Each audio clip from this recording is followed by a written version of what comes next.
Well, it's actually an interesting one. So as again, like I said, there was a teacher who saw potential in me, and I'll give you a little bit of background about that. I was in a DECA class. That was back in the 80s, and we just got PCs. They were IBM PCs. They just put them out of the box. It was DOS. You had to boot them up with a floppy disk in order to, write a program, well, not write a program, but write a document saying, hello, my name is Felicia. So you opened up Word with a floppy disk in order to start typing in there. And once the instructor, when she explained it to me, I got it right away and I did it. And so I started helping people understand what they were doing and how it worked. And I didn't even realize I was doing that. I just thought, for me, it came naturally. And that's when she saw the potential and she told me, Felicia, you really should go into computers. Computers are going to be the it thing.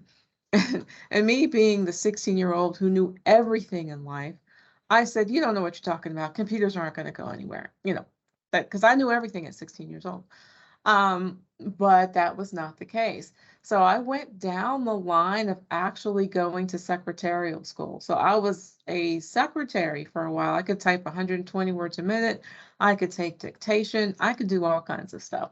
But that was not rewarding to me. But when I moved to Atlanta, there was a job that was looking for an administrative assistant with computer skills, which is very rare. That was back in, oh God, the 90s. The early 90s.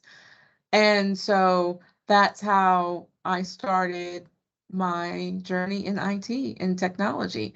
And so as I progressed and as I moved away from the secretarial background, and I knew that I needed to get a degree in order to help me advance my career. Back then, Microsoft certifications were really big. I remember there was a recruiter that told me I needed to quit school and I needed to get my Microsoft certification. And I was like, there's no way. A Microsoft certification will expire at the time, and my degree never will expire. And I will definitely need that if I wanted to move up, the chain, wherever I went. So I decided not to get the certifications at that time and went and received my bachelor's degree in CIS at DeVry, because at that time there were no IT classes, there were no security classes going on at that time. So that was the only thing that I can get done. And I did that. But now I have plenty of certifications behind my name. So it's good to have both the degree and the certification. So I hope that gives you a little insight to me and my journey. I mean, there's lots more along the way, but that's how I got started.